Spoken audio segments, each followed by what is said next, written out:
as soon as myself and some colleagues started looking at that issue area, we found ourselves on the front page of the Times newspaper in the United Kingdom. uh, Labeled as conspiracy theorists and Assad apologists, and with an editorial effectively calling for our jobs. So quite extraordinary, really, but that's how the system works. You've probably noticed 9/11 is back in the headlines. Again. Ever since Tucker Carlson dropped his new documentary, it's everywhere. Now, I've got to be honest. For my part, I still don't know what to make of Tucker. I mean, is this a genuine awakening or just another of his endless pivots? Because let's be real, not that long ago, he was one of the loudest voices mocking anyone who dared question the official story. And now, since he's independent, he's suddenly taking a whole new stance on, well, on basically everything, including 9/11. Still, credit where it's due. Whatever his reasons, and yeah, we can speculate all day, he's put that topic back on the map. He's cracked open a conversation that mainstream sealed shut years ago. And you can feel it. People are asking questions again, and that's a good thing. The kind of question that used to get you shadow banned or virtually laughed off air. The kind the press still, to this day, won't touch, or worse, pretends to answer by recycling the same cliches they've been selling us since 2001. Now, if you have followed my channel, you already know I've been talking about 9/11 for years. Scientists, journalists, intelligence people, I've had them all on. But unlike Tucker, I never had a conversion moment. The facts didn't change. The physics didn't change. A high-rise building like World Trade Center 7 doesn't collapse at near free-fall speed into its own footprint, unless something far more deliberate was going on. That was obvious to anyone with eyes, even back then. And one person who saw that clearly from the start, Professor Piers Robinson. He's one of the leading scholars on propaganda and information warfare. His work breaks down how governments and the media build narratives, how they manage emotion in moments of crisis, Iraq, Syria, 9/11, all of it. What Piers shows, and this is key, is how plausible stories are engineered. They're not always lies, at least not in the cartoonish sense. They're emotional scaffolds. They're stories that make fear feel logical. That makes obedience feel almost patriotic. And in that fog, we stop ask questions. That's how a national tragedy turns into a geopolitical blank check. That's what 9/11 really became. Not just an attack, but a psychological turning point. The birth of an empire built on fear. So, if you want to dig even deeper, the part that never makes it onto the evening news, come join me on Substack. That's where I go into the stuff that networks won't touch. The buried reports, the missing footnotes, the contradiction that somehow survive every fact check. It's where I trace how narratives get built, how truth gets managed, and how language itself becomes a tool of control. Remember, I'm a linguist. Because if you have ever had that gut feeling that the story you're being told doesn't quite add up, you're not crazy. You're sensing the machinery behind the curtain. And that's exactly what I unpack there. All right, lean back, settle in, let's get into it. Here's my conversation with Piers Robinson. Piers Robinson, what a pleasure having you. How are you? I'm very well, and it's good to be with you. Thank you for having me. Thank you for joining. Now, Piers, as always with my interviews, I did a little bit of research. I have an extensive kind of list of achievements in front of me, and I would like to go through of them before we dive into the interview, if that's all right with you. And please correct me if I'm wrong. So, first, you're a British academic and political scientist specializing in media studies, political commentaries, and most interesting for me, propaganda and conflict analysis. Then you are very active. You are co-director of the Organization for Propaganda Studies and co-founder of the Working Group on Syria, Propaganda and Media. Next to it, and that's relevant for our discussion today, you are research director and board member of the International Center for 9/11 Justice and co-editor of the Journal for 9/11 Studies. I just want to interject here since, what's his name? American podcaster, now I have a brain freeze, Tucker started to Carlson? talk about Tucker Carlson, exactly. Can you believe it? Started to talk about 9/11. There's slowly a kind of turning point coming around. Now, you have completed your PhD at the University of Bristol with a thesis on news media and intervention. Looking briefly at your academic career, a lecturer at the University of Liverpool, senior lecturer at the University of Manchester. Was it the Met, Metropolitan? No, University of Manchester, the big one. Okay, okay. Okay, I did my master's on the Met. Professor and chair in politics, society and political journalism at the university in Sheffield. Now, if I'm not mistaken, that was your last academic position at the university until 2019. That's correct. Yes, What I happened? left Sheffield in 2019. Okay, so what, you changed from university to what and why?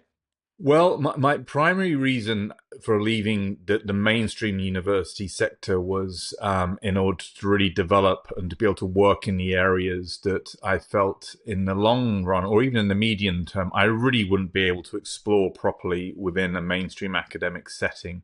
So, I mean, there were some personal reasons as well. I mean, I live in Germany, my wife's German, which factored into the decision making process. But I decided quite some time ago, from about 2010 onwards, that to really do the work that I was interested in and the work that I felt needed to be done on questions surrounding propaganda and deception, that mainstream academia is a very tough place to do it. There is so much essentially censorship and self-censorship going on that I felt, well, I'm going to have to, and preferably the right side of 50, break out and work more independently.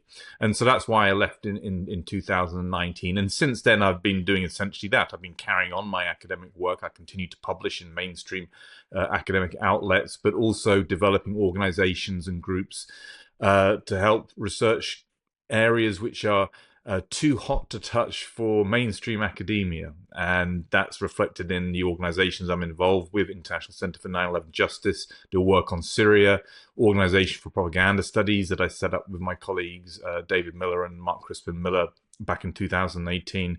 All of those are towards the same end, to try to facilitate research and thinking in areas which, if mainstream academia was functioning properly, we'd be able to do it within the system. But you can't. It's extremely difficult. It's a little bit the same problem that mainstream journalists have in mainstream media covering controversial issues. That they normally can't do it without incurring severe costs in terms of their professional careers. So similar pressures in academia. So it was a feeling that we need to, or I needed anyway, to get out of the mainstream. So in order to do that work. So that's the principal reason. I actually interviewed David Miller twice, I believe, already. But I was asking because I have a number of speakers like David Miller on my channel who suffered consequences for speaking out. That's why I'm asking you why did you quit academia? But I think you answered this very Yeah, well. I should always make clear that I was not forced out of my academic position. Some mainstream journalists claim that, but that's false, and that was unfair on the university, because despite my being involved in controversial work and being attacked in the media, I was always supported by my university in that, so I wasn't pushed out. But the feeling was, and we'll get onto this topic in a minute, that when you're looking at issues such as 9/11, it becomes extremely difficult to wade through essentially the kind of resistance that you find to these topics in mainstream media. And I guess I just figured that I've sort of established myself, and now it's time to sort of free myself from the reins as much as possible. Hmm. I've still a couple of items on my list here. So you are known for work on the CNN effect. So please tell me, what's the CNN effect? Sure. I mean, my entry into mainstream, oh, sorry, my entry into academia was essentially via my PhD, and that was looking at a debate that became quite popular in a sense during the 1990s, and it was labeled the CNN effect. But it is essentially the idea that mainstream media in general, not just the CNN, had become more influential come the end of the Cold War. And the idea, or the issue area specifically, was that media was driving US foreign policymakers to intervene in humanitarian crises. There was this kind of emotive reporting, which was getting policymakers to do the right thing and to save people who were suffering in conflict zones: Somalia, northern Iraq, the Kurdish crisis, Bosnia, and then Kosovo. And so my work was principally, it grew out of trying to test that proposition and trying to essentially see what evidence there was that this CNN effect was now in play. And so that's where I started, and that reflected my sort of broader research area interest in communications and international politics. Then I have a couple of items that sparked controversy. Apologies.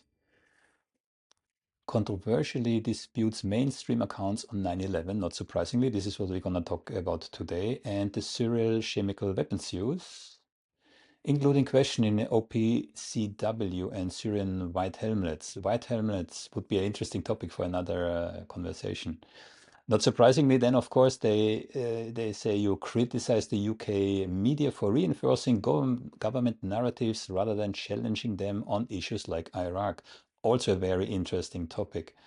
As an outsider, I've only briefly followed the Jeremy Corbyn saga. How we can, I don't know how to really label it. Then you have, yeah, please. Sorry, the anti-Semitism charges you mean Yeah, against? yeah, yeah, yeah. Yeah. This was, Jeremy Corbyn was, sort of subjected to, allegations of anti-Semitism, and of course this was used against him politically, which is, some time ago now, and I think we've moved into a different phase, a different era in terms of public awareness, understanding of the anti-Semitism charges, and sort of what the political drivers are behind that. But that was back in 2018, 2019, when Jeremy Corbyn was essentially being snuffed out as a political force by anti-Semitism allegations. Yeah, with Israeli influence backing this whole campaign. It actually was a propaganda campaign, right? So No, sure. It's a fully spearheaded. smear Yeah, campaign. Sure. And yeah, same as yeah, you say, you've interviewed David Miller. I mean, he obviously, yeah. in a sense, was targeted very precisely by a Zionist lobby whilst he was at Bristol University, culminating in them succeeding in forcing him from his position there as a full professor. So yeah, smear campaign, and they can get pretty fierce and aggressive in terms of sort of forcing people either from position or just getting people to shut up. That's one of the that's ultimately what those kind of campaigns are about. And of course, I was subjected to this in relation to the Syria chemical weapons, which you just mentioned. Was that as soon as myself and some colleagues started looking at that issue area, we found ourselves on the front page of the Times newspaper in the United Kingdom. Labeled as conspiracy theorists and Assad apologists, and with an editorial effectively calling for our jobs. So quite extraordinary, really, but that's how the system works. And smearing is, in a sense, the first port of call for powerful actors who want to shut you up. But it's also a sign that you do something right in these times, right? For If sure. they put that much time, effort, and resources in such a smear campaign, that must, that's kind of, yeah, a label of quality almost these days. Yeah, I mean, for sure, it almost become commonplace, the phrase "you're right over the target." When you're getting attacked like that, you know that you're onto something, and that was certainly the Exactly. case. I know we're not going to talk about it in depth today, but the Syria chemical weapons issue, Yeah. that was a strong indication that actually the questions we were asking were right over the target. And then, of course, within a year of us asking those questions, there were OPCW scientists who were communicating with us, and there were also leaks coming from the Organization for Prohibition of Chemical Weapons, for your audience, the people who are tasked with investigating the alleged chemical weapons attacks in Syria. So I always take that as essentially vindication that we were right over the target, we were right on the money. And the reason why they were attacking us is that they had something big to hide. And the fact that a year later some scientists were coming out basically corroborating what we had been saying, I think was vindication for us. Yeah. I have one last point on my list here. It's in regards to the involvement also, yeah, the involvement of the Russian government in the Skripal poisoning. That's the last one. So I see you really pick your friends or you pick your enemies. Yeah, you're really on those hot button items that hit the global media in a framing that's contrary. So your framing is contrary to the mainstream narrative. That's what I want to say. Yeah, yeah, Now, coming challenging. to Yeah. Not challenging for the sake of it, but challenging it when there are strong grounds to strong grounds to believe that the authorities aren't telling you the truth. So it's not a sort of reflexive. Everything is the government's always lying. It's picking up issues which major issues where you think there's a clear indications that there's deception going on here, and so that's why I looked at those issues. Skripal was one that was occurring during the Syria chemical weapons controversy, which we were involved in, and there's a linkage there because of the OPCW, because the OPCW was involved with the Skripal, and I think at that point we were aware that there was a broader narrative, anti-Russian propaganda narrative, which had been in place for some years, really, sort of from about 2014 onwards, when you saw the situation in Ukraine and the Crimea taking a turn for the worse in terms of the conflict. And so I think we became conscious, well, there's a broader sort of meta-narrative propaganda campaign here about demonizing Russia. And of course, the Syria chemical weapons, because they were seen at the time, the government at the time, as an ally of Russia, was seen as these are the baddies in the international system, and so on. And the propaganda was really being ramped up. And the Skripal, and again, we don't have time today, but the Skripal event in Salisbury in the United Kingdom was extremely interesting, and another example of a major deception, although we don't have time for that one. absolutely, but maybe next time. Maybe next time. Yeah. Now, 9/11. So I have a history with 9/11 in terms of interviews. So I have two specific interviews in relation to 9/11. The first one was Richard Gage. He's the founder of Architects and Engineers for 9/11 Truth. Most people don't know there are more than 2,000 engineers and architects in America who dispute the official narrative. The second interview, so dedicated interview on 9/11 was with Eric Lawyer, and he's the founder of Firefighters for 9/11. Very interesting, both. But in addition, I have discussed 9/11 with the Swiss historian Dr. Daniele Ganza, and he made a statement that always stuck with me. He said, and I'm paraphrasing here, right? He said that we have to get used to the fact that governments sacrifice or may sacrifice their own population for strategic purpose, i.e., 9/11. We can talk about Pearl Harbor, etc., etc. Yeah.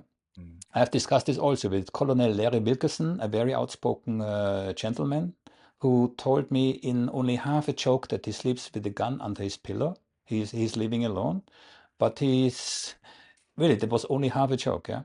Also with Jeffrey Sachs, Ray McGovern, former FBI, James Bamford, a really interesting investigative journalist, and most recently with Patrick Lawrence. He's an international correspondent. He has written for, I think, most of the major newspapers, and he said something, and I credit him for his kind of candidness. He said, at the beginning, he was fully in line with the mainstream narrative when it came to 9/11. He only recently kind of turned around, right? And more people, I hope, are on this same trajectory. And the last thing I would like to say, and I have your website open, maybe it's a good time now to mention it. I mean, but British 9/11, 9/11 Justice, and I will put the link in the description Mm. below. There's an interview from Graham McQueen, and I watched it yesterday. Yeah, it's a really, really impressive. Also, I was not aware of Graham McQueen. Yeah, I didn't know about his activities, about this documentary. Really, really interesting. So I also will put the link of that documentary in the description. Now, coming back to you, what's your role in this 9/11 justice? Maybe let's start here. Okay, so the International Center for 9/11 Justice was a relaunch of the International Center for 9/11 Studies, which was established in 2008, 7 or 8, I think, which Graham McQueen was involved in. And this organization was essentially relaunched in 2023.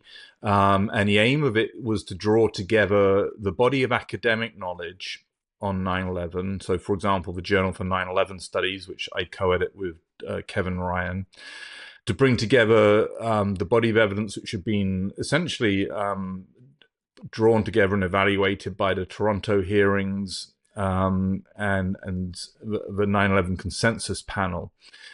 And to combine that with a drive to educate the public, but also to support, for example, the Campbell families, Matt Campbell's family, who are trying to get an inquest, a fresh inquest into the death of Jeff Campbell, who was killed in the North Tower on 9/11. So to try and support sort of legal activities, educate the public, and then to, both to curate and also to facilitate the continued academic research into 9/11. And I was asked to join that organization in 2023 as a board member. And since then, I've become the research director of the organization. And so I work closely with Ted Walter, who's the executive director at IC 911. He was the producer of the film that you mentioned about Graham McQueen, Peace, War on 9/11, which, as you say, is a very powerful film. It's a very powerful insight both into Graham's work on war and conflict, but also 9/11, but also a very powerful insight into the problems with the official story on 9/11. And so my work, well, a lot of my time now revolves around working with this organization in all of these areas.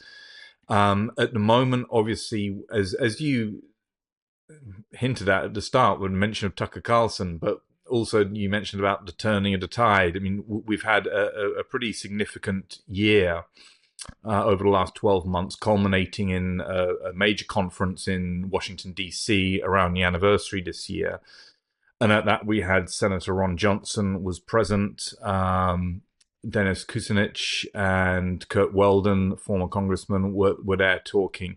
And then a large number of activists and other organizations who've been pushing back on the official story regarding 9/11.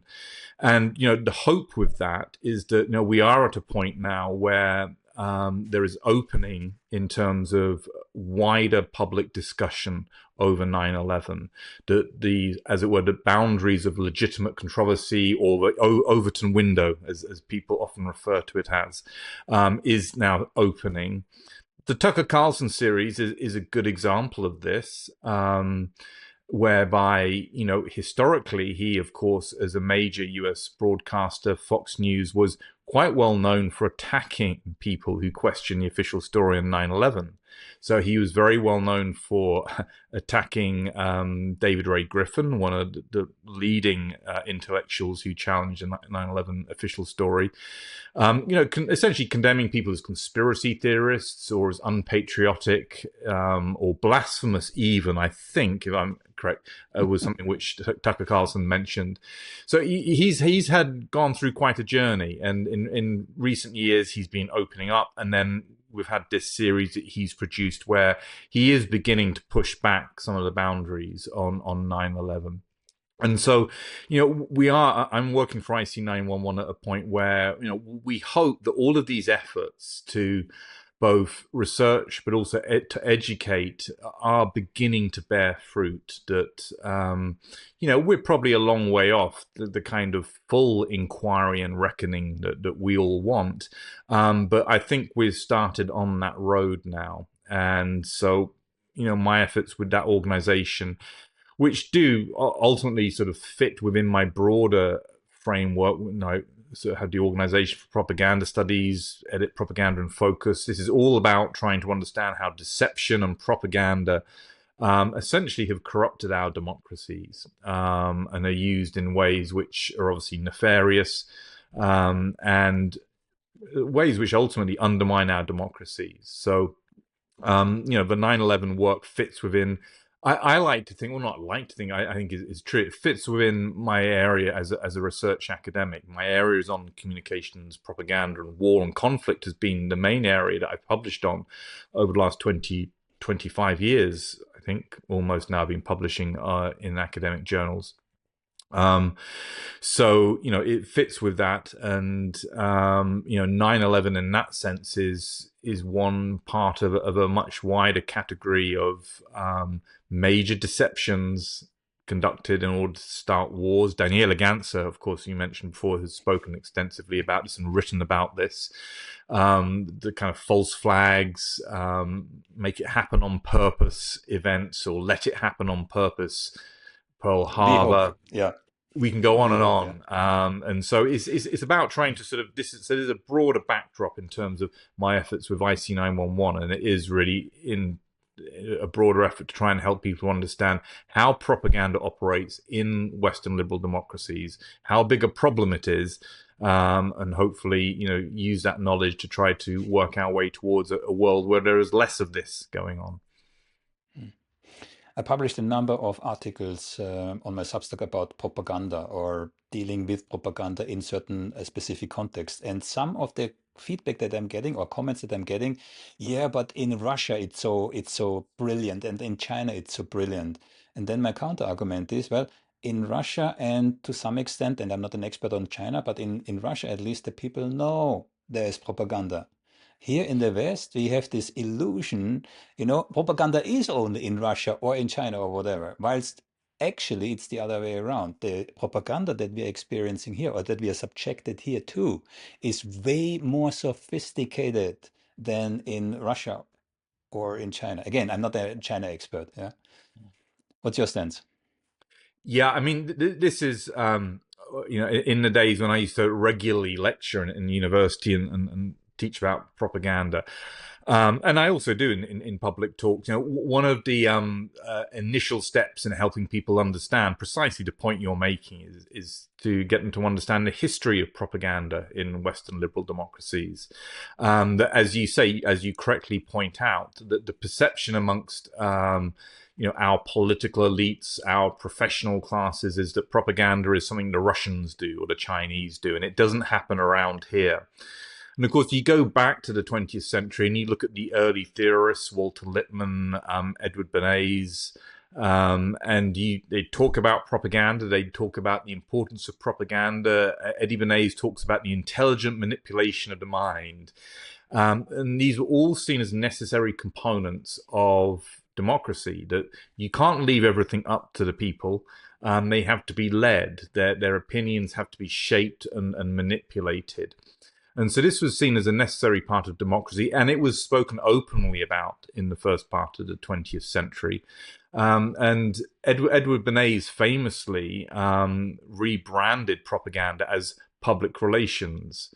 And I think the quote attributed to him is that the Germans gave propaganda a bad name because of the way they used it in the First World War.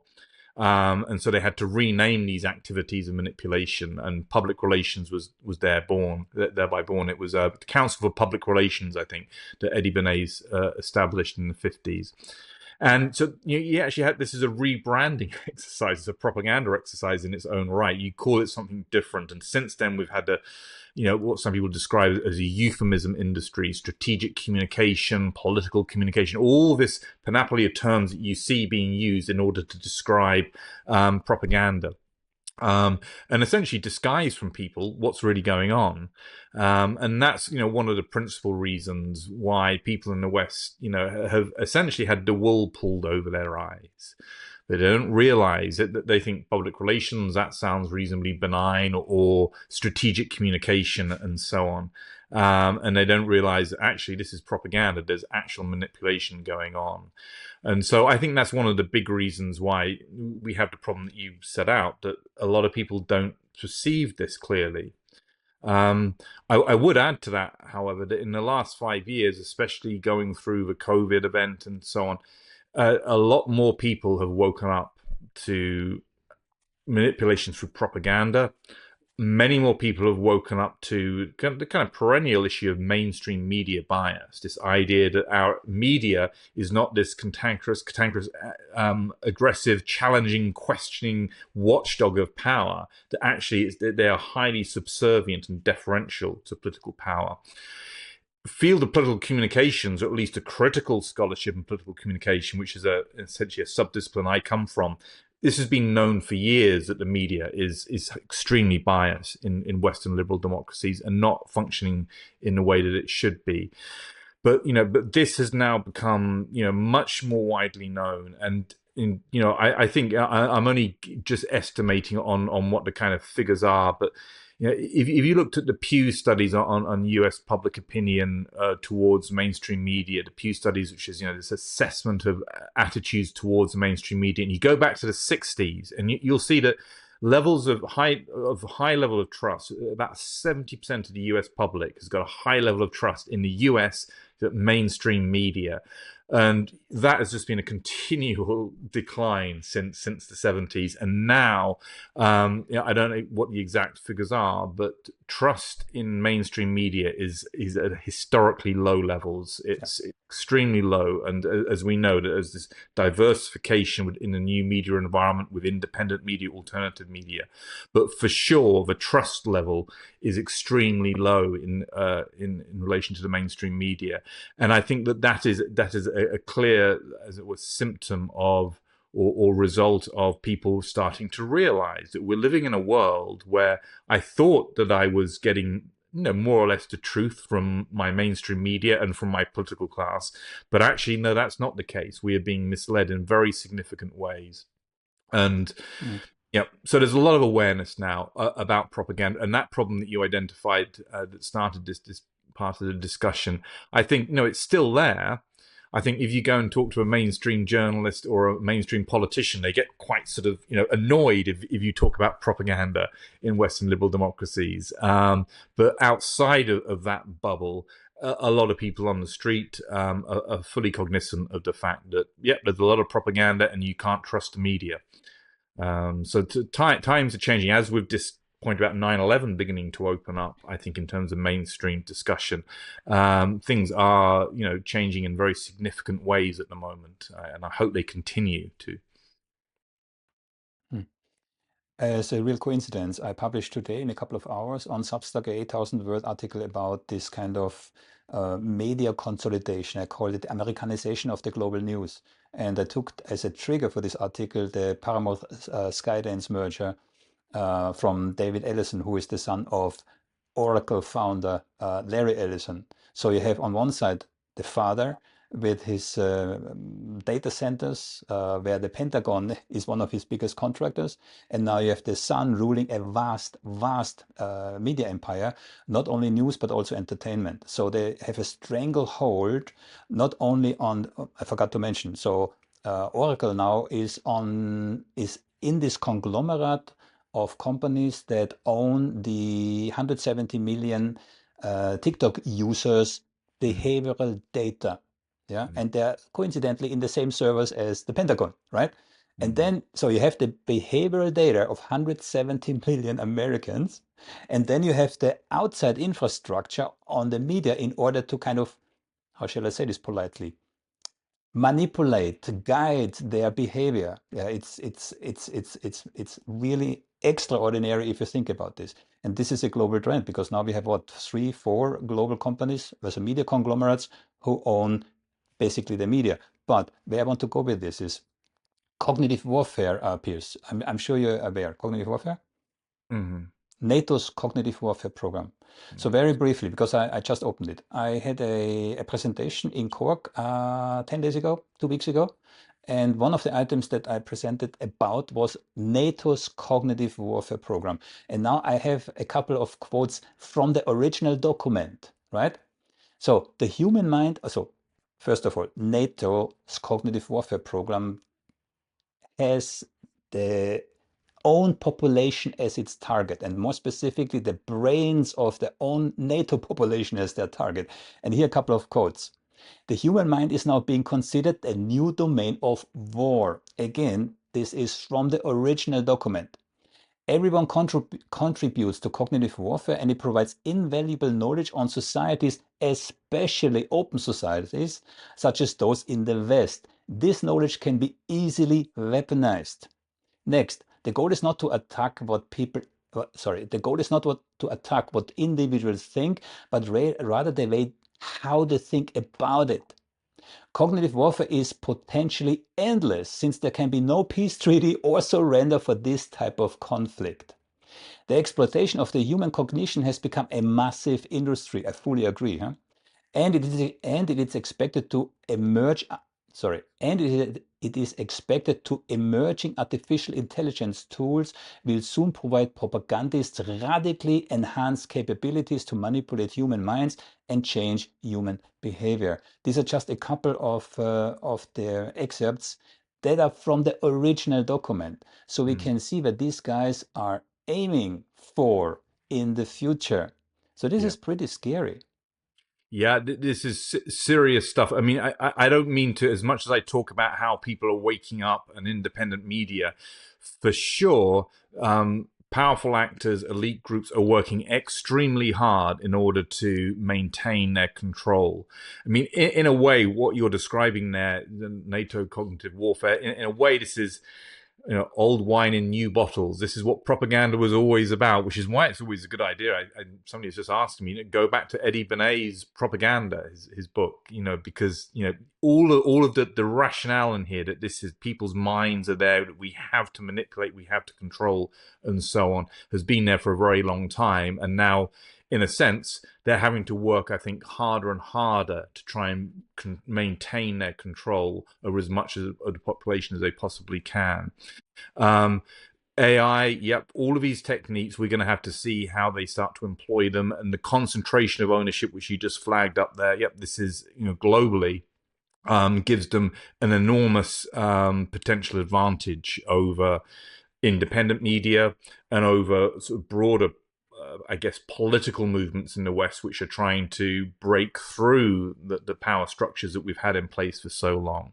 So it's an ongoing battle, and it is, I think, a cause of great concern to see how, well, in a sense, how blatant they're being, as you suggested. The gloves are off with all of this now. We're in a battle for people's minds and your mind, etc. But also this, the employment of artificial intelligence, because in a little bit in the same way that when the internet came along, there was this kind of very utopian view that this will radically empower people, yeah, and then we suddenly realized that actually it could be manipulated and used, and there's almost a similar, but although albeit smaller, debate going on with artificial intelligence. Decided this will reinvigorate public debate, that you've got artificial intelligence will be able to objectively determine what is the truth and what is most accurate and so on. And this will sort of lead to, again, some kind of empowerment process. And, I've heard enough people ringing the alarm bells on artificial intelligence that it can be gamed, and it can be manipulated in the same way as, Wikipedia is the same way as the internet is in general, and that it's not going to be this kind of freeing or empowering dynamic, which some people claim, is going to be used against us, just as the internet has come to be used against us through the kind of development of surveillance society, collection of people's data, and so on. And that's, essentially what has happened, and that's where we are now in 2025. We live in societies where, we're back on digital ID, central bank digital currency. You can see all of these technologies combining or coming together to create essentially a very high degree of concentration of power in our political structures. And this is a very, very big battle we're up against. However much awareness raising there is at the moment about things such as 9/11, they're not going to give up without a very big fight. And the sophistication is increasing thanks to those new tools that they have at their disposal. Again, I talked already about behavioral data. So this is the difference. So I actually say it gets easier for them, yeah, using this kind of data because they can predict our behavior to an astonishing degree of accuracy. But Yeah. putting this into 9/11, so I saw in this documentary that from Graham McQueen, I believe, yeah, I think he said so. 60 seconds after the second tower fell, news outlets also mentioned the name Bin Laden. 60 seconds, and incidentally, that reminded me. It took a bit longer, but actually, exactly 20 minutes after Charlie Kirk was assassinated, Benjamin Netanyahu already tweeted. Yeah. And there were, I discussed this with Patrick Lawrence, and he said that indicates foreknowledge. But again, I am digressing. So, propaganda, 60 seconds after the second tower fell, news outlets also already mentioned the name of bin Laden. Yeah. Yeah, I mean, the comparison is it's not really a digression in a way. I mean, the Charlie Kirk assassination is throwing up a whole set of questions, and anybody familiar with 9/11 or even COVID is because we've seen this before, and actually, of course, people historically who have researched the JFK assassination. And actually, and this is something which a paper I published in the last year or so with my co-editor Kevin Ryan in the journal 9/11 Studies, talking about structural deep events, which of course is Peter Dale Scott's term. And the idea is that you have these big major events occurrences, and they are designed to change societies structurally. They're deep events because they involve the intelligence agencies and the deep state. And they're events, they're real world happenings, but they're being used and manipulated in order to essentially manipulate people. They are structural deep events, are propaganda events. Okay. And the key point I'm trying to make here is that, they come with a similar features. And, the issue of foreknowledge, for example, I mean, we'll come back to this point of how rapidly they declared following 9/11 that bin Laden's obviously the person who's responsible for this. But in 9/11, you have evidence of foreknowledge, and you have that in the case of COVID-19 as well. And I think, I'm assuming some people are making similar arguments about the Charlie Kirk assassination. And this is one of the indicators that what you have in front of you is actually, this is a manipulated propaganda event. There are people who are in the know. And of course, with 9/11, in the run up to 9/11, there was put trading, and put options are where you bet on the stocks going down, and you had Follow extremely the money. unusual trading going on the airlines, United Airlines and American Airlines, who Yeah. aircraft were involved with 9/11, being placed on those stocks in the run up to 9/11, which clearly indicated foreknowledge on the part of those people, and so on. And when you look at all of these cases, and another thing, and just picking up the point that you raised about how rapidly bin Laden was, or responsibility was attributed to bin Laden, was the speed with which authorities tell the public what is going on. So there's no time or space for investigation. This goes for the Kirk assassination, goes for JFK, and it goes for 9/11 and COVID. Almost without any space for a proper investigation, you have a declaration of the reality, or you have the reality described almost immediately. So with 9/11, you had in the afternoon, you had, I remember Tony Blair, the British Prime Minister at the time, was pretty unequivocally saying that this is Al Qaeda who was responsible for this occurrence. You had Ehud, the former Israeli Prime Minister, on BBC as well, talking about bin Laden. And then by the evening of 9/11, you had the Bush administration officials, Bush himself, declaring essentially a global war on terror, listing countries who were claimed to be in cahoots with the people who are responsible for 9/11, Al Qaeda, all within the day. And again, this is a strong indicator that you have a propagandized event, because if you just think about it for a second, if you're going to go about this in a rational, objective way, that the first thing you would do as a politician would be we need to have a proper, full investigation in order to determine who is responsible for this, and then proceed from there. But of course, what they want to do is to set the agenda straight away, and get people essentially adopting a narrative template which fits with the propaganda narrative, and which prevents them from thinking almost thinking too hard or just thinking at all about what they have just seen. And that's very much the case with 9/11. You have these spectacular events in New York. Almost immediately, you're being told who was responsible, and then, as you mentioned in the Graham McQueen documentary, Peace, War, and 9/11, some of his work was looking at how very rapidly, in fact, within the first few hours, a lot of journalists were saying things such as, this it's not clear how these buildings came down, and the possibility of explosives were raised and controlled demolition was being raised, but very quickly that got closed down. And so you had these sort of experts who were suddenly appearing in the news saying, well, it's quite clear that it was the impact of the aircraft on the towers which led to the collapse, and so on. And so you have this closing down of any kind of level of questioning, and then authorities moving very quickly to declare, essentially provide the official explanation for what's just happened, who's responsible, and then politics proceeds according to that template. And it's very clear in the case of 9/11, and I think when you dig into a lot of these structural deep events, and also the smaller level events, what I was looking at in Syria with the alleged chemical weapons attacks, that speed and rapid declaration of what's going on before an investigation is a good indicator or warning sign to an innocent member of the public who's watching this, that there's something afoot here, that we're not necessarily being told the truth. And for sure, I mean, 9/11 in a sense is a seminal case study of this. It's also, and again, I don't know how much you want to go into these kind of details, but the issue with the buildings, and you mentioned the architects and engineers, 3,000 plus now who've signed up to essentially a declaration saying that these buildings could not have come down in the way that the US government is saying. People were presented with this spectacular collapse and destruction rather of the buildings in New York. And of course, one of these buildings was what the World Trade Center 7, which came down 6 or 7 hours later in the day of 9/11. And it came down, as many people who are familiar with this issue, it came down for 2.5 seconds at free fall, but more importantly, in a sense, it came down symmetrically, as you would expect with a controlled demolition. Now, these were all the things which the world got to see on 9/11, and then with the towers, amazingly, apparently collapsing in on themselves.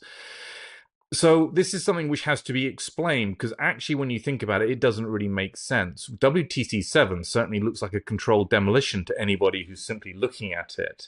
And anyone who sort of looks and thinks carefully enough about the towers coming down can see that, well, actually, this doesn't look right. You have this small top section of the building.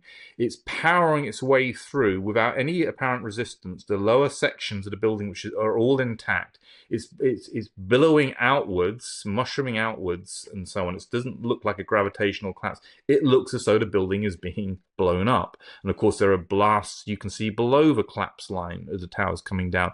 So you have this spectacular event, which, if you're allowed to think about it, or you're allowed to just observe it and not have this saturation from the mainstream media in terms of this is what's happened and this is how this has occurred, etc. Most or a lot of reasonable, objective people would say this looks extremely suspicious. What is going on here? It does not look like a few fires from planes have caused 3 buildings in New York to collapse. Something else is going on.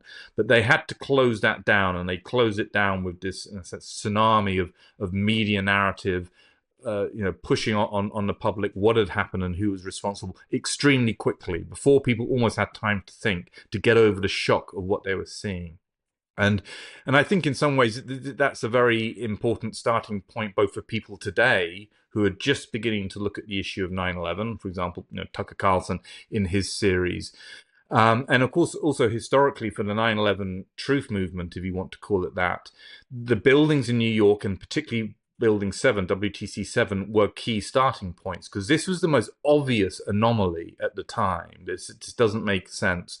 And so I think, this is going back to that, and the ground zero of 9/11 and the destruction of these buildings, and thinking again about what one is seeing, especially with WTC7, essentially opens up. It breaks the narrative, the grip the narrative has over your mind about, this is clearly Al Qaeda hijacked some planes, flew them into these buildings, and they were destroyed and so on.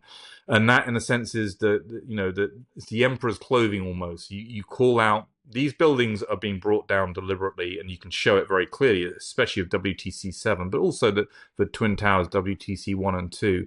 And then everything else, the rest of the narrative builds around 9/11 starts to tumble relatively quickly as soon as people understand that.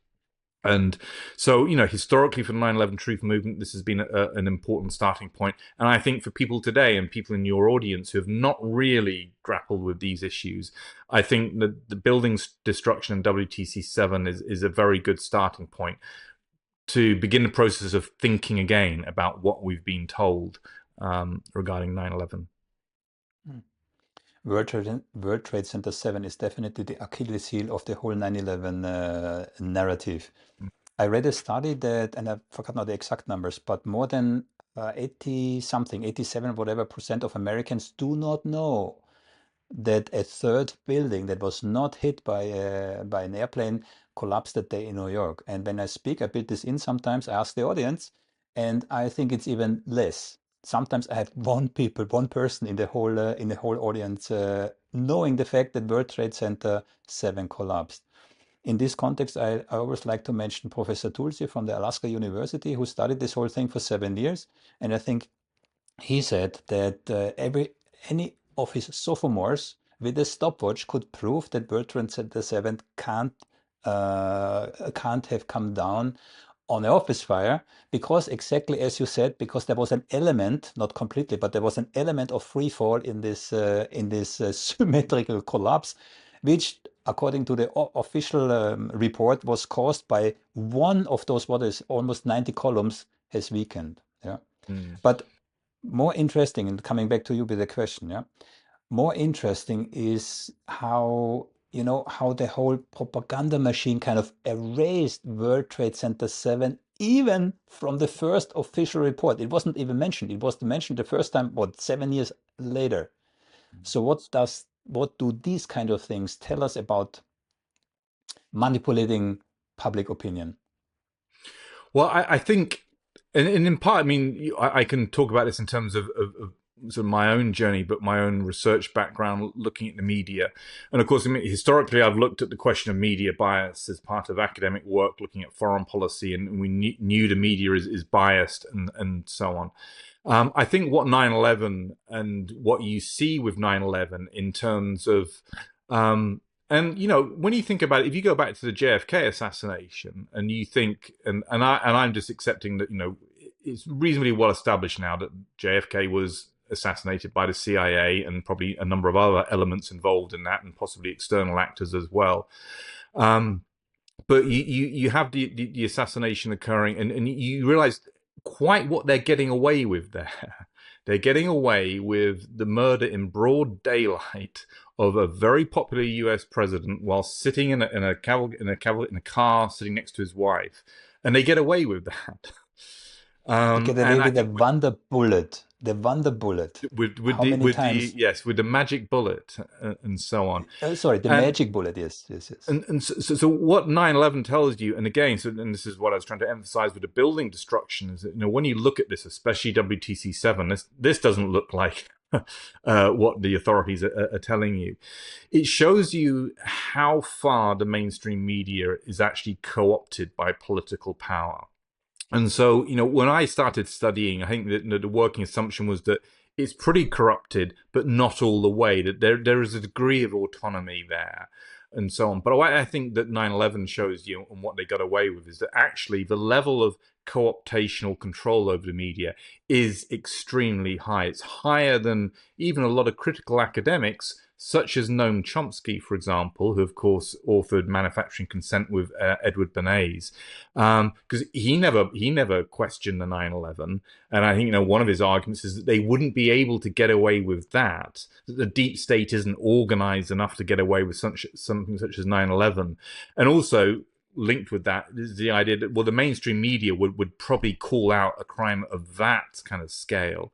But no, what 9/11 shows you when you actually understand and learn the reality is that the co-optation and corruption is of a level which is almost total, so that one has to recalibrate essentially one's assessment of, okay, how much freedom and how much autonomy do we have in our liberal democracies? And it moves from, well, not very much because there's a lot of bias and propaganda, through to actually it's close to nil. We're not living in functioning democracies at all. And of course, some people have made this point about the assassination of JFK, that's election interference, if you want to describe it as such. You have a US president who's removed, assassinated, because he's going to go places which were unacceptable to powerful groups in control in society. So I think that's the takeaway from 9/11, is that we're living in societies, in Western liberal democracies, which are no longer functioning in any meaningful sense as a democracy. That the level of control over the mainstream media, and also their ability to pull off these propaganda events, structural deep events, assassination of JFK, 9/11, is so comprehensive that we have a very big problem. I don't know whether there's anything more to be said than that. The system's broken, completely broken. And in a sense, the only question now for us is how do we now start to work our way out of this very dark place that we find ourselves in? And that's perhaps a separate discussion, but that's my takeaway from 9/11 and what we see happening with the mainstream narrative. And it's put simply, it's a question of calibration. How bad are things? Well, it's much worse than a lot of us thought they were, and we've got a big problem on our hands. And again, stepping back from it and just thinking, JFK assassination, if that occurred as we believe it did, in terms of an assassination by the CIA, 9/11 carried out by deep state actors, which would include the CIA, it means we have a very big problem with the people who are holding power over us in liberal democracies. They're a very big threat to us, as in us, the people, populations. And that means we're in for a bit of a battle. And as you said, with NATO's cognitive warfare, they know they're up against a big battle against us. And I think those of us who have woken up to these things, realize that we're in for a pretty big, a pretty epic struggle against these power blocks in our societies. Whilst you were talking, I have a little AI program that allows me to chat with all my interviews, or the content with all my interviews and all my articles. So I interviewed Noam Chomsky twice, and indeed, contrary to my recollection, we did not discuss 9/11. That surprises me. I thought I talked with him about 9/11. Was it interesting? Yeah, sorry to interrupt, but I mean, Chomsky has historically been very bad on issues such as 9/11 and JFK. He has always dismissed and closed down academics and scholars who have looked at those issues. I've had, Noam Chomsky was on the board of the Organization for Propaganda Studies back in 2020. And he left that because he was not particularly favorable towards my separate activity raising questions about 9/11. So I think Chomsky is, he obviously had a big impact on a lot of academics in terms of his work, especially with Edward Herman, but also his critique of US foreign policy, which took us to a more critical place. But, he did not and does not go far enough on these big issues. And I'd argue that he doesn't make rational arguments about JFK. I've heard him once saying that it doesn't matter who assassinated JFK. That whoever whoever would have been US president, the US would have gone down a particular course, and JFK doesn't matter, and who assassinated him simply doesn't matter. And I think that's an extraordinarily naive thing to be saying.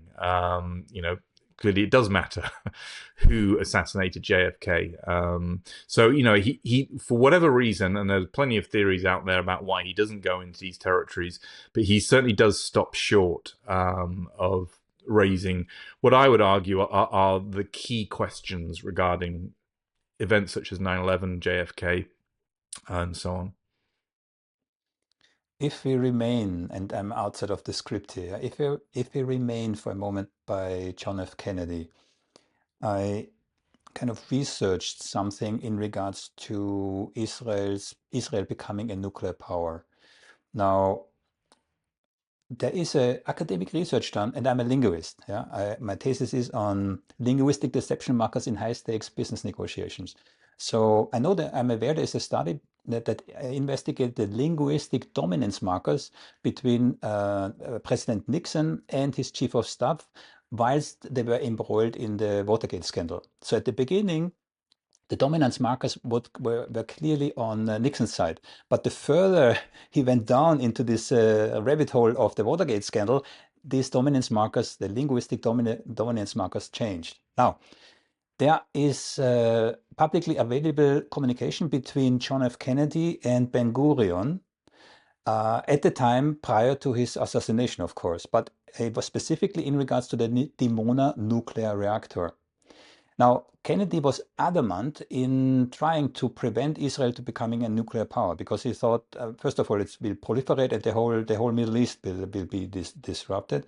And Ben-Gurion, how shall I say this politely? He not only stalled, but he blatantly lied in his communications to John F. Kennedy, saying, no, this is only peaceful. There will never be an atomic bomb whatsoever. Now, Ben-Gurion actually quit his office.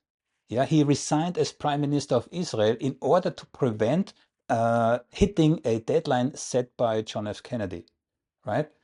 So, and his successor then pursued this stalling technique, and then John F. Kennedy got shot. Now, I'm not saying I have no clue. Israel, not Israel. I only said I actually wrote an article about it. Israel benefited from John F. Kennedy's assassination. I'm not saying they killed him. I do not know, but they definitely benefited because there were other items. I mean, if you want to go down this road, I mean, Netanyahu and a Hollywood billionaire with the name of Aaron Milchan stole American nuclear secrets. Coming back again to propaganda, Aaron Milchan is, as I said already, a Hollywood billionaire. 10 Years of Slave, Pretty Woman, all kinds of huge blockbusters in Hollywood, right? And he, of course, he had this interview. Oh, it's a whole different story. I don't want to go into that. It's a massive rabbit hole if you dive into that. Yeah. So exploiting these kind of things, coming back to you, and propaganda is a gold mine. Yeah, I mean, I was going to Hollywood and propaganda. I mean, there's a rich vein of research there in terms of understanding how Hollywood forms a propaganda function, and a colleague, Matt Alford, has written a book on that. For sure, this is one of, people think of propaganda and they think of mainstream media bias and campaigns by governments, etc. But I think one of the things about propaganda is that these things function throughout all levels of society, and you see propaganda going on within universities, for example, as a site of production of propaganda, and you certainly see it within Hollywood and within mainstream media, popular entertainment, and so on. You see that there is an influence there, the influence of power and setting narratives going on. It's very deeply rooted in Western societies. But going back to your point about JFK and Israel, I mean, look, for sure that there's now, and this is the case, it goes for 9/11 as well, there's increasing awareness that there is a Zionist ideological bloc, and that doesn't mean Jewish, that means a Zionist ideological bloc, and that's one which fits across many societies in Western Europe and the United States, is also, I think, maps onto, in a sense, Western supremacism. And if you think of the ideology of empire and colonialism, These are all, these are all sort of versions of the same kind of supremacist mentality. We are the people, who are born to rule and control and so on. And I think, the Zionist political project is one significant component of that. And I think over time, and as we're moving forward into this, well, we'll have to see how things develop in the international system, but there's certainly more awareness that there's this kind of conjoining at the hip between Israel and the US. But it's the Zionist ideological bloc which creates that bond between the two. But the same goes for the Gulf states, for Saudi Arabia. You have the same kind of sort of supremacist, ethno-supremacist ideology filtering across those states. And of course, and this brings us back to 9/11. The issue of 9/11 is, 9/11 was not just a false flag initiated by a US government that wanted to go to war in the international system. 9/11 was, the most plausible scenario is that it was a false flag which was initiated in cooperation with key allies in the Middle East, and that includes Saudi Arabia. And of course, there's a lot of evidence in there in the public domain about the links between the Saudi government and the hijackers. And of course, there's been a long-standing legal process by relatives of victims of 9/11 to take the Saudi government to court.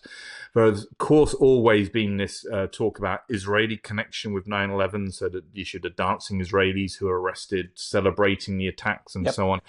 And so, but the point here is that sort of for the global war on terror and the regime change wars which were initiated, if you just think of the countries which the West has been allied with, the Gulf states, Turkey, Israel, NATO countries, this is a military alliance which is perpetuating or using 9/11 in order to instigate major wars in the international system. And there's a level of cooperation between them. And so I think with events such as 9/11, yes, the primary actor here is the US deep state, the neocons that you can see in the 1990s. But it's a major false flag which is carried out with the cooperation clearly of Saudi Arabia and the Saudi Arabian government. Prince Bandar's wife was funneling money to one of the alleged hijackers. So you clearly have those links there. You clearly have foreknowledge on the part of these Israeli and Mossad people who were arrested in New York. And I would hazard a guess, if one digs deeply enough, you'll see that there is, links between the UK government, possibly even Germany, but other NATO countries, with the 9/11 operation, because it is, again, this is a political act. It's an act designed to instigate wars in the international system, to create the domestic constituency to support multiple wars: Afghanistan, Iraq, Syria, Libya, that whole list that Wesley Clark described in 2006, Exactly. and so on. This is what it's about. It's what people ask, why would they do this? Well, it's a false flag to start wars, and it's not just to start one war. It's to start major wars which are going to restructure the Middle East, and that's an alliance behind that. And we see this playing out now. We see this in terms of what's happened in Syria. So we now have Jelani, who was supposedly against. Supposedly, Al-Qaeda is now in charge of Syria. The Syrian government has fallen. And now, again, the crosshairs are being trained on Iran. Again, one of the countries in Wesley Clark's list of the countries which they were planning to attack. Prior to 9/11, they were planning to attack these countries. So, these are the wars which have flowed from the 9/11 false flag. And this is a strategic alliance. And it's becomes more transparent over time. And I think looking at the Middle East, you can see this very clearly. You can see it with the way in which the Gulf states are so closely aligned with Israel and Turkey, and with Iran and Yemen looking increasingly isolated in the broader Middle East picture. So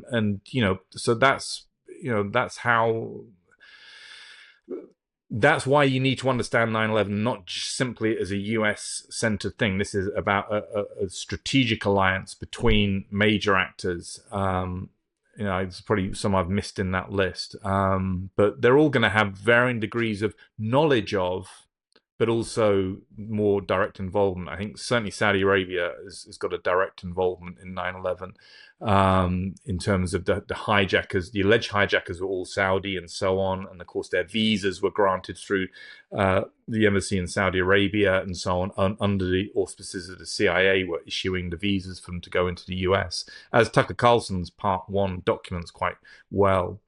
But clearly you got cooperation, and in a sense, with the Saudi deep state being involved with the US deep state in terms of helping facilitate this operation in order to achieve this bigger strategic goal of reordering the Middle East, taking out Iraq, taking out Syria, taking out Iran.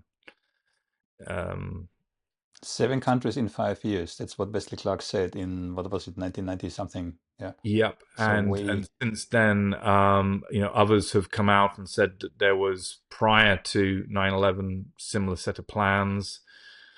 Documentary evidence of that came out in the Chilcot inquiry in the UK, where you could actually see memo communications between Bush and Tony Blair in the weeks after 9/11, talking about phase 1 and phase 2 of the war on terror, and listing many of those countries that Wesley Clark mentioned in 2006. So there's no doubt about it that these war plans were in place. They were taking shape in the 1990s, and 9/11 was the event which was used to get the ball rolling with these regime changes. And this is, unfortunately, plays out today. And in some ways, we're still waiting to see how this all ends, and if there's a reignition of the war against Iran. Of course, we had the 12-day conflict a few months back. And if Iran is toppled, the Iranian government is taken out, then one might say that the 9/11 false flag and the political objectives which were associated with it have come to be ultimately achieved by the Western powers. So we're waiting to see how that plays out. I think we need to define what it means that the war games have been achieved, because if you look at Libya or Iraq, I mean, these are, how shall I say this, failed countries now. I mean, in Libya, you have human slave trades like cattle. I saw a picture. I mean, you don't even want to go there. So these guys are back in the I don't want to say Stone Age, but Middle Age, right? So it's an extremely volatile situation. If you look at the planet, America had a unipolar moment. America benefited from 2 world war, and I'm just looking into how the First World War was, and by whom talking about propaganda, by whom the First World War was actually, how shall I say this, facilitated. Yeah. So the British prepared 12 years before the outbreak of the First World War, together with France and Russia already, how to attack Germany. Yeah. And till today you have, and this goes back to Jim McGregor. Actually, he wrote the 700-page book about this with the original Swiss documents. Till today we all believe Germany was the aggressor, and all propaganda. It's so deep, repetition. Also with 9/11. So taking all this into consideration, I share your concern here. We need to see where this goes to. But looking at the potential war with China, for example, the next propaganda war is already on our screens, in our news feeds, in our movies. It's everywhere. Yeah. I mean, it's a very important point you make, that, okay, what is the definition of success? And a lot of people say, well, look, it was disastrous what we did in Iraq or Libya. Look at the consequences. Look at the death toll associated with the global war on terror conflicts. We're talking about millions of people killed or displaced because of these wars. Many of these countries left in a much worse state, and so on. But the argument would be that the objective was never to bring democracy and flourishing to those countries. The real battle was dealing with competitor or enemy states in the international system. And this is the kind of attitude you see amongst the neocons. As you say, at this unipolar moment when the US had an opportunity, for example, to move forward in the international system in recognition that, well, China, Iran, and Russia are going to become, competitor powers who are either stronger or at least as strong as us. And to think, well, the way to move into that 21st century is to strengthen relations between these power blocks, to work towards, diplomatic frameworks, agreements, and so on. And that was one path that America and the West, that unipolar moment, could have gone down. But ultimately, we were taken down a path, and of course, this is why 9/11 is so important, because you needed something of that proportion to shock the American public into supporting what the neocons wanted. That they wanted America to go down a very different path into the 21st century, and that was a path of using Western preponderant military power in order to try and squash competitors and try to contain China, for example. And that was a path they set us on with 9/11. They had to do 9/11 to get things going in that direction. And we are now where we're at today, as you say, immersed.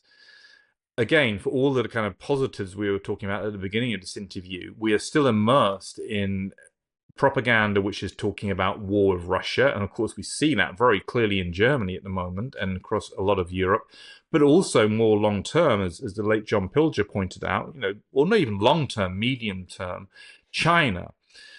And so I think that these are the two choices which, the West ultimately has. If we're a declining empire, or however you want to categorize us, one is a path of warfare, and potentially, as you intimated, ever more serious conflict, ever more propaganda at home, where they're using ever more sophisticated technology to try and control us, control how we think.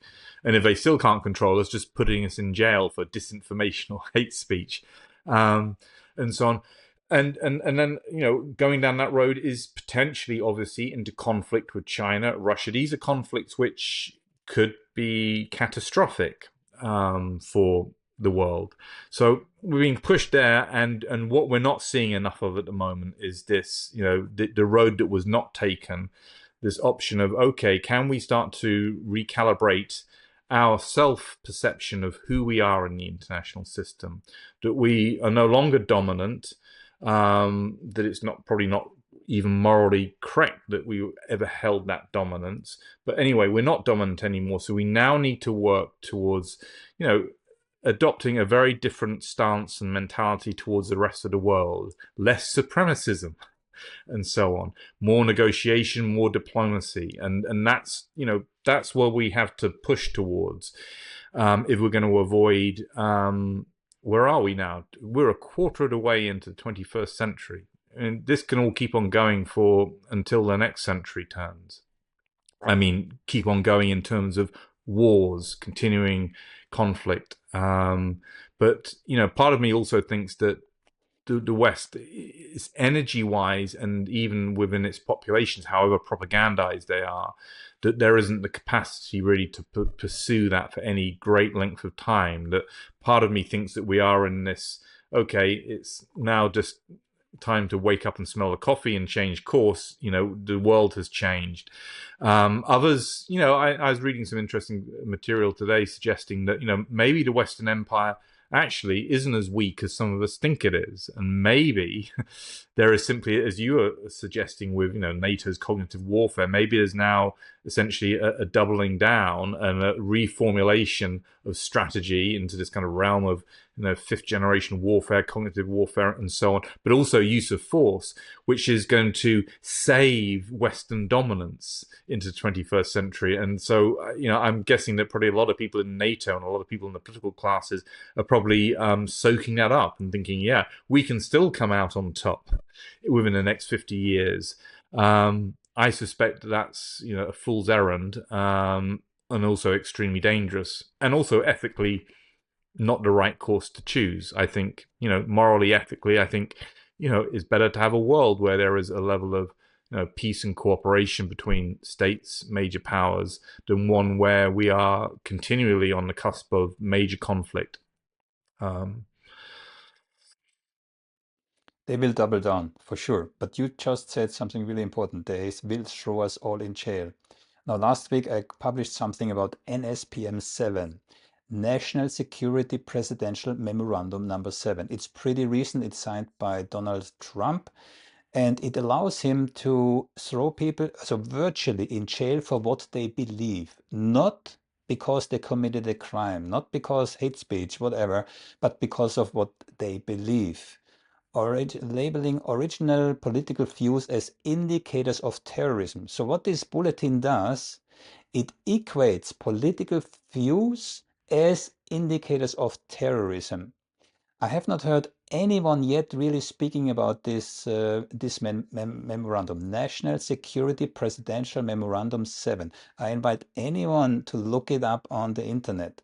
It has, so this is the first, how shall I say this, the first real step of Trump direction a real dictator. And I have called Trump dictator twice in another interview. I need to be careful with my language, yeah. But this is the way, especially not only, but especially the American administration under Trump is going, criminalizing what you believe. And Yeah. this is on top of chat control, right? So where they want to, it has not been blocked, but they want to monitor, they want to oblige any social media platform to monitor and Mm. report on any posts that you do. Chat control, digital IDs. There's another direct European Council resolution, CSFP 2025-966, which is draconian also in its own right? So these policies that are being implemented at the background, and this now on top, Mm. is painting a very dark future for us all. Yeah, I mean, it's very, very alarming, the developments you described. I wasn't familiar with this new one that's come out from the Trump administration.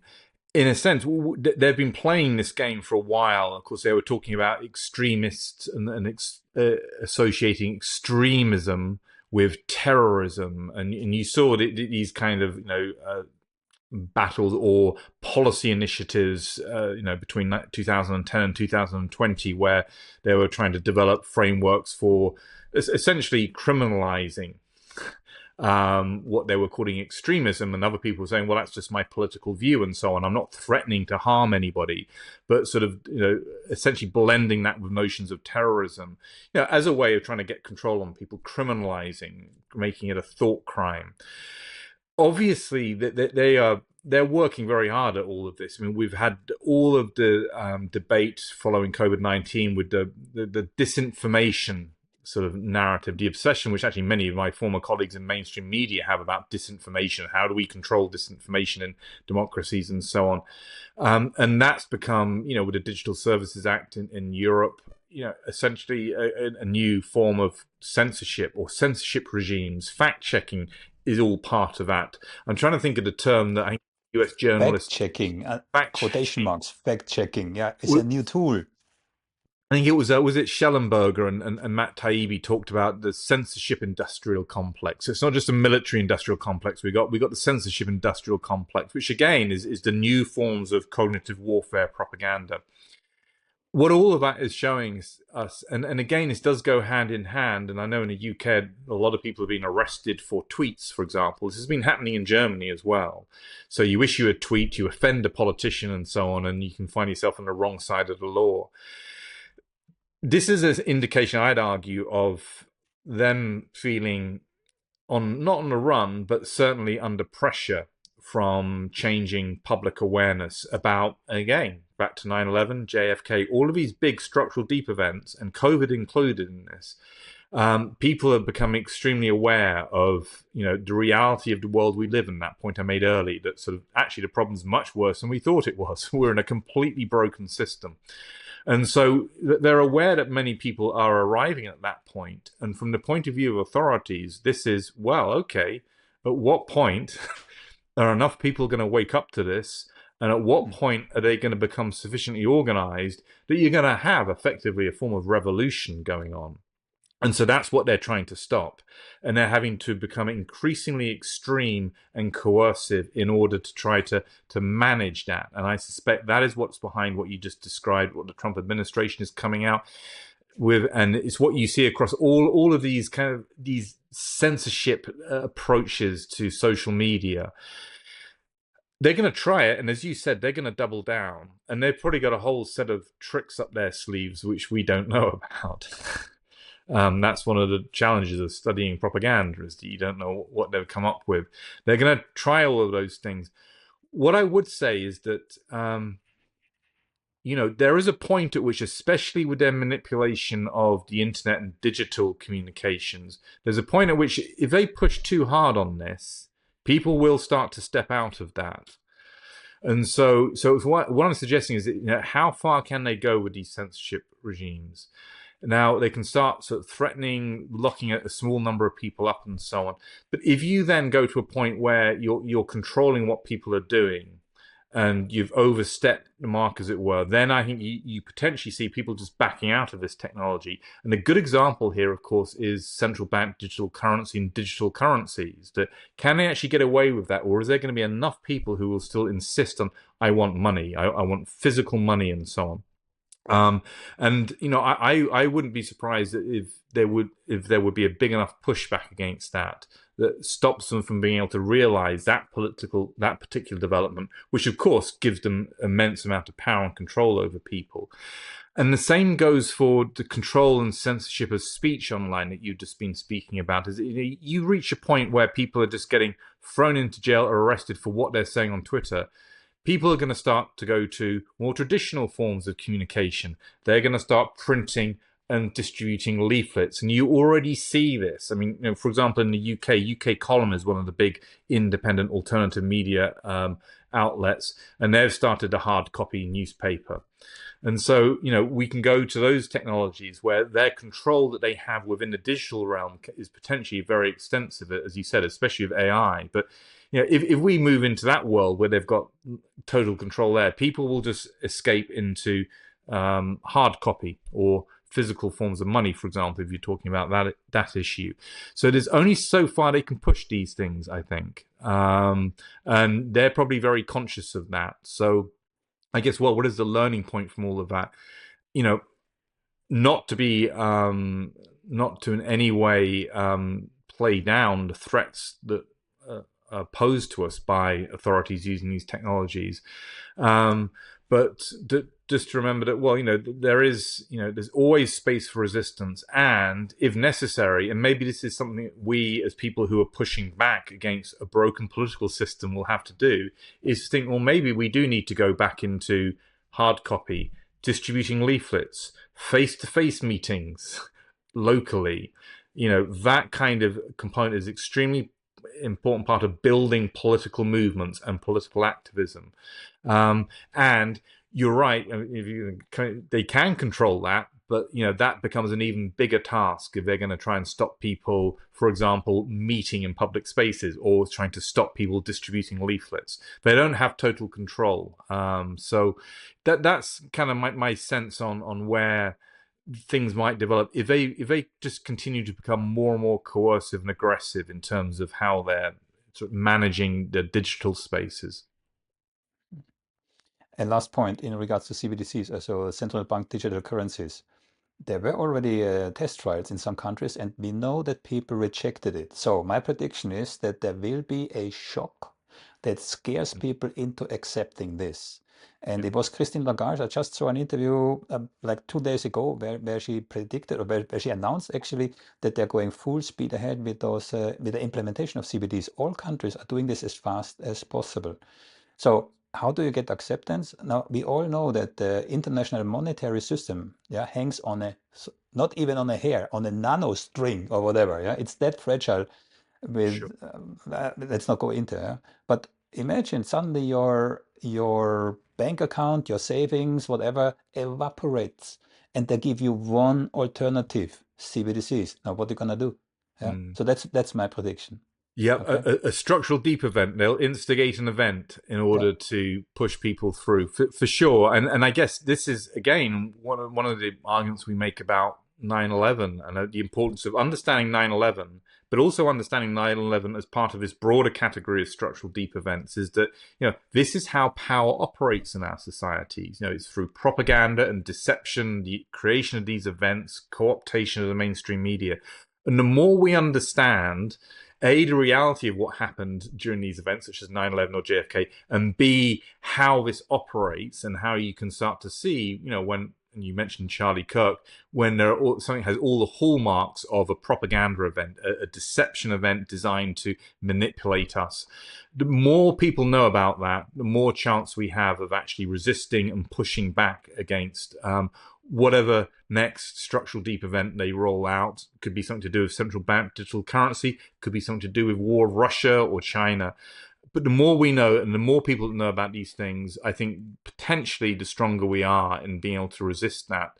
And also, in a sense, authorities who use these tools of influence and manipulation, they know that, okay, and some people have made this argument about Charlie Kirk, is that, well, has that already come off the rails within days? I mean, obviously there's Candace Owens in America is sort of leading the charge in terms of raising questions, but there's a case to be made that moving from JFK through history, through COVID, and then to Charlie Kirk, the speed at which the official narratives come under serious challenge has changed, and so on. So I think we are, we can give them a run for their money. If they pull off, in terms of the next structural deep event, the next major propaganda event they pull off, we can push back. There are more people who know, and this isn't complete cloud in the sky, cuckoo, while thinking, in the sense that with COVID-19 was a major psychological operation. Huge resources clearly went into that event, but still, a significant enough parts of the population either didn't believe what they were being told or simply didn't trust the narrative coming from government, that people were out on the streets. And as we know, in Germany, people were out on the streets every single week in Germany protesting. And you had this across all liberal democracies. So there was a lot of pushback. Maybe some people say it wasn't enough, but actually, when looking back at COVID-19 now, there were enough people coming out and pushing back, which made authorities, I think, step back from, because of course they wanted to implement digital ID, central bank digital currency, back in 2022. They wanted to impose injections on the entire population. They couldn't do that on Austria. That fell apart in Austria.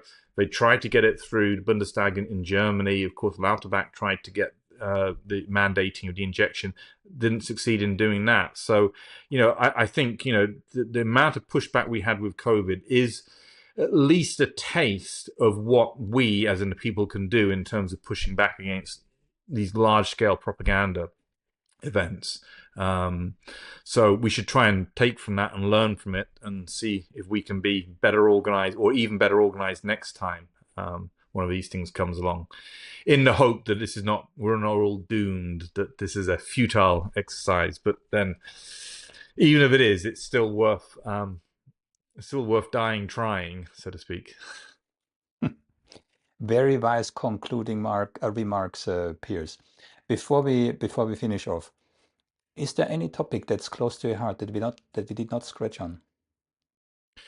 I mean, we had quite a broad, yeah. I've got my finger in many pies, but no, I think the central point is that 9/11 is clearly an extremely important, in its own right, for people to understand what happened there. This was a major crime, but it also fits with this broader issue of major propaganda events and how they are used, whether it's COVID-19 or JFK, in order to manipulate publics. And I think that's the thing, in a sense, which is closest to my heart, at least intellectually, or in terms of why I do what I do, is that, this is an area which mainstream academics have great difficulty getting their heads around. But, this is the bigger reality of the world that we're living in. And I think that sort of, making the effort to understand what happened on 9/11, and then just starting to understand how that fits with essentially how power is projected in our democracies. For individuals, this is perhaps the most important learning step to take. It certainly was for me as an academic studying media and foreign policy. And when you take that step, you're better equipped to understand what's going on around you, and then you're better equipped also to, in whatever way you can, find ways of resisting and pushing back. So I think, if that's my takeaway from all of this, and that's what's closest to me in terms of what I think. This is the most important thing to take away from this, is to understand these major propaganda events and to recognize and to know that through recognition there is hope in resisting that. And there's a multitude of different ways in which we can resist and push back at the moment. On that note, Piers, well, I could go on and on, yeah, but it was my pleasure talking to you. I really appreciate your time and your wisdom that you shared with us today. It's good talking with you. Thank you. If this conversation stirred something in you, maybe a question that won't quiet down, maybe an uneasy feeling you can't quite name, great, that's the point. So don't scroll past it, follow it, see where the echoes lead. And you can find them in my archives on YouTube and on Substack. There you find the threads connecting what the headlines keep apart: politics, propaganda, psychology, and power. Go there if you're done consuming and ready to start seeing. Because understanding the present always begins with recognizing how the past keeps rewriting the script.